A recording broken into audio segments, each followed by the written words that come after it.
1 month into the Ukraine war, reigning in Russia using sanctions still proved difficult for the European member countries who were deeply entangled with Putin due to their reliance on Russian gas and oil. How did that reliance come about, and is there any chance for them to break free from the need for Russian energy?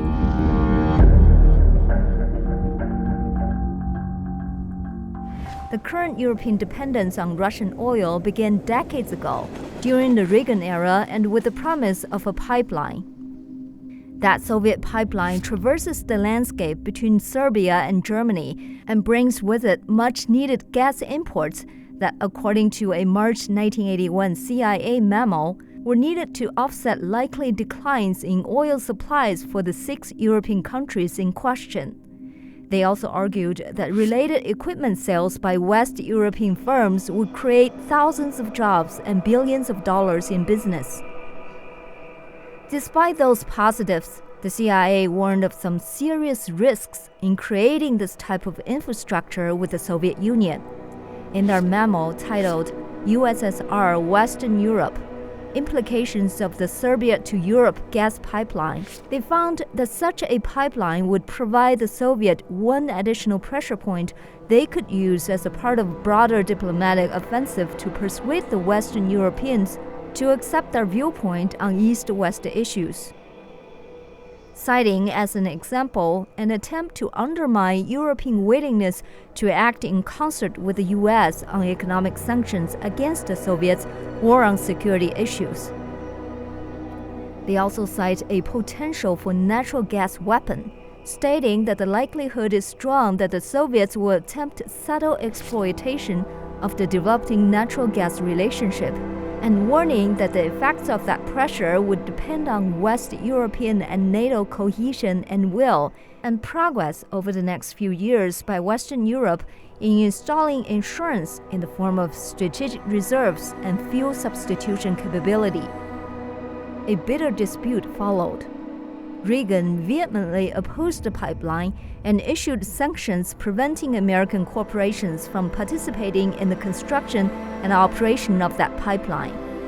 But after what the New York Times calls a public relations and lobbying blitz that played out across newspaper opinion pages, congressional committees, and a direct appeal to the White House, Reagan backed away from the sanctions, and the pipeline moved forward.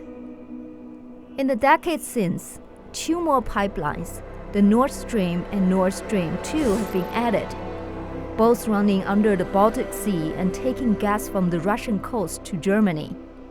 Together, they could deliver 110 billion cubic meters of gas to Europe every year. But while the Nord Stream has been operational since 2011, the $10 billion Nord Stream 2 project has been put on hold. The US, UK, Poland, and Ukraine strongly opposed the project, fearing that it would provide Russia with an even greater stranglehold on Europe. Ukrainian President Zelensky has called it a dangerous political weapon, and German regulators are fearful that because Russian state-owned firm Gazprom owns both a 50% stake in the pipeline and all the gas that goes through it, Russia would have too much control over supply. That supply is substantial. Even without the Nord Stream 2, Russia currently provides roughly 40% of the European Union's natural gas imports. Russian supply drying up leaves Europe vulnerable, especially Germany and Italy, who consume 42.6 billion cubic meters and 29.2 billion cubic meters respectively. Belarus, Turkey, the Netherlands, Hungary, Kazakhstan, Poland, China, and Japan are also at risk if Russia cuts off the supply.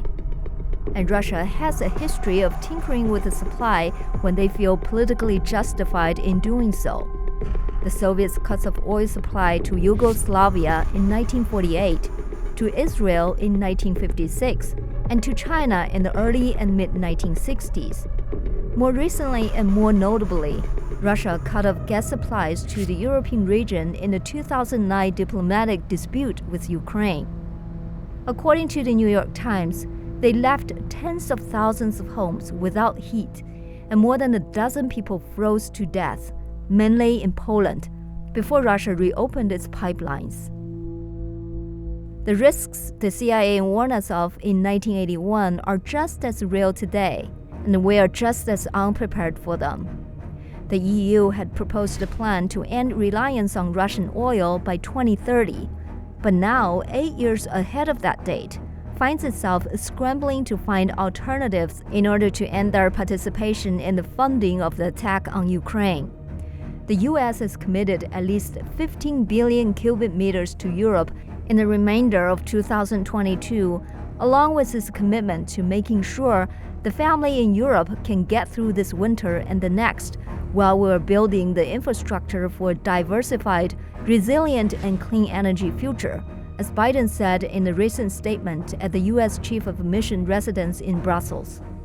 But 15 billion cubic meters won't be enough to meet that goal. And without help from Saudi Arabia, the United Arab Emirates, Iran, and Venezuela, there seemed to be no real plan on how to offset European reliance on Russian gas and oil. Or there's one more route. According to Bloomberg, if there's any country that might have been in a position to rescue Europe from its energy crisis, it's the US, home to vast shale fields holding a seemingly endless supply of natural gas and giant terminals capable of liquefying it and delivering it abroad. But American shale drillers refuse to drill more. Why?